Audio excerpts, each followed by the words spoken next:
Hey guys, so recently I purchased a 3-year-old MacBook Pro. It was 2021 model. I was previously using my Surface laptop and I think it's been pretty good so far, but then lately I just mainly use it for video editing now, and for that it was a bit slow and I was looking for a new one. So the reason I bought a used one is because a new one is crazy expensive. Like for the spec that I was looking for, it would have been around 4,000 Australian dollars for a new one. I looked up in the refurbished section of Apple. There was a lot of laptops with the M2 chip. A lot of the M3s were available as well, but I tried to stay away from the M2 chip.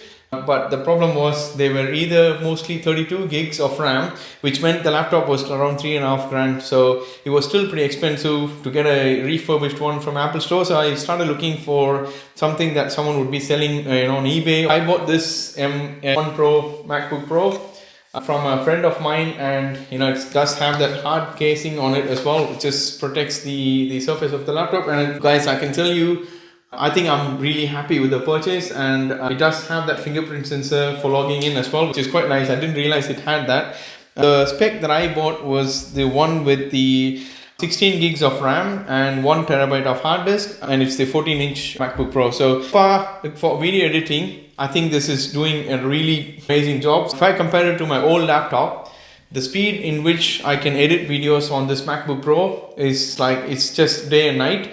And I could really experience the performance of the laptop when I export a video after editing. I'm not really a crazy user of laptops. Like, I don't do crazy edits in my videos. It's just fairly basic editing, and I use CapCut for editing videos. I don't use a lot of graphics on my videos either. So I think for what I need it for, I think this is probably hit the sweet spot for me. I know it's been used, I bought it from a friend of mine, so I know it's been used pretty well. And so, I paid around 2,200 Australian dollars for this. But if we were to sell it, we probably got around 2.5 grand or $2,400. Because he was selling it for me, I got a better price. I've been using it for 3 to 4 weeks now. And it's been really good. I couldn't have been happier with the purchase. I'm glad I didn't spend 3-4 grand for a laptop. And I think for what I needed, I think this is perfect.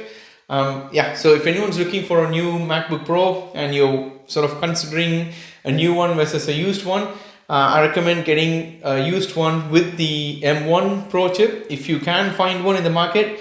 I think the M1 Pro chip was one of Apple's best silicon that they produced. So I kind of just had that in mind. Look, I'm not an expert in laptops by any means.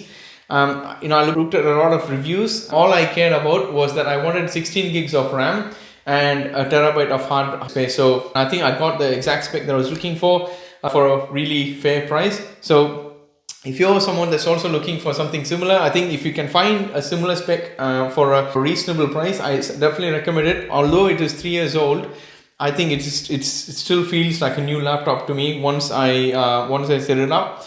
So yeah, hopefully this was helpful to someone that's looking for a new laptop.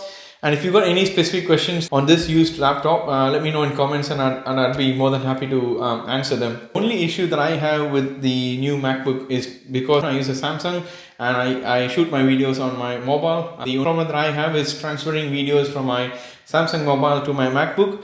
I have to basically plug the USB-C cord and then use the Samsung Switch app to transfer videos, which takes time, which is a bit of a pain.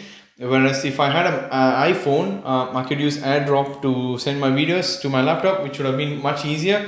It's the only downside for me for now. Look, I don't think I would get an iPhone though. So I am trying to find a better way to do that. Alright guys, so I'll see you guys in another video. Thank you.